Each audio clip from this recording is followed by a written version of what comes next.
1 கொரிந்தியர் 9ஆம் அதிகாரம் 26வது வசனம். ஆதலால் நான் நிச்சயம் இல்லாதவனாக ஓடேன், ஆகாயத்தை அடிக்கிறவனாக சிலம்பம் பண்ணேன் அப்படின்னு பவுல் சொல்லுகிறார். விசுவாச போராட்டத்தை போராடி கொண்டிருக்கிறேன்.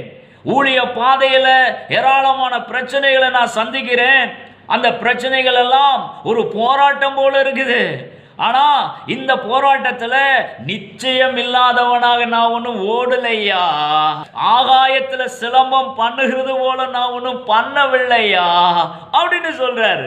1ஆம் நூற்றாண்டு காலத்திலே வாழ்ந்த விசுவாசிகளுக்கு பவுல் சொல்லுகிற இந்த வார்த்தை இந்த நூற்றாண்டிலே வாழ்கிற உங்களுக்கும் எனக்கும் எவ்வளவு பிரயோஜனம் உள்ள ஒரு வார்த்தையா அது காணப்படுகிறது. நாமளும் இந்த பவுலை போலதானே ஒரு விசுவாச வாழ்க்கையை வாழ்ந்து கொண்டு இருக்கிறோம். ஏராளமான பிரச்சனைகளை அனுதினமும் நாம் சந்தித்து கொண்டுதானே இருக்கிறோம்.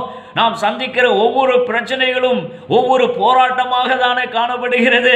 இந்த போராட்டத்தை போராடி கொண்டு இருக்கிற இந்த நேரத்தில் நமக்கு ஒரு நிச்சயம் இருக்கிறதா? ஆகாயத்துல சிலம்பம் பண்ணுகிறது போல, சிலம்பம் அப்படின்னு தமிழ் வார்த்தை, ஆங்கில வேதாந்தத்துல பார்த்தீங்கன்னா பாக்ஸிங், குத்துச்சண்டை என்று சொல்லப்பட்டு இருக்குது. ஆகாயத்துல சும்மா காத்துல குத்து சண்டையை யாராவது பண்ணுவாங்களா? குத்து சண்டை பண்ணணும்னா இன்னொரு ஆள் வேணும்.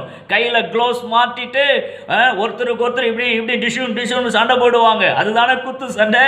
மூக்கில் அடிப்பான் ஒருத்தன், அப்புறம் தலையில மண்டையில ஒருத்தன் அடிப்பான், இவனும் திரும்ப அடிப்பான். அதுதானே குத்து சண்டை. ஆனா அப்படி குத்து சண்டை பண்ணலாம், அதுதான் ஒரு போராட்டம். ஆனா சும்மா காத்துல இப்படி டிஷ்யூம் நம்மளால அடிச்சா என்ன பிரயோஜனம்? ஒரு பிரயோஜனம் இல்லைல்ல. இந்த நூற்றாண்டிலே வாழ்கிற ஏராளமான கிறிஸ்தவ விசுவாசிகள் காத்துல குத்து சண்டை போட்டு இருக்கிறாங்க. ஏன் தெரியுமா? நிச்சயம் இல்லை. ஏதோ இந்த கிறிஸ்துவம் அப்படிங்கிற ஒரு வாழ்க்கையில வந்தாச்சு, ஏதோ ஒரு வாழ்க்கையை வாழ்ந்து கொண்டு இருக்கிறாங்க, பைபிள் வாசிக்கிறாங்க, ஜெபம் பண்றாங்க, ஆலயத்துக்கெல்லாம் போறாங்க, ஏதோ ஒரு வாழ்க்கை போயிட்டு இருக்குது. தினமும் பிரச்சனை தாயா. எனக்கு காலையில ஏஞ்சா நைட்டு படுக்கிற வரைக்கும் பிரச்சனை தாயா. ஒரே போராட்டமா இருக்குது ஐயா அப்படிங்கிற மாதிரி தான் சொல்றாங்க.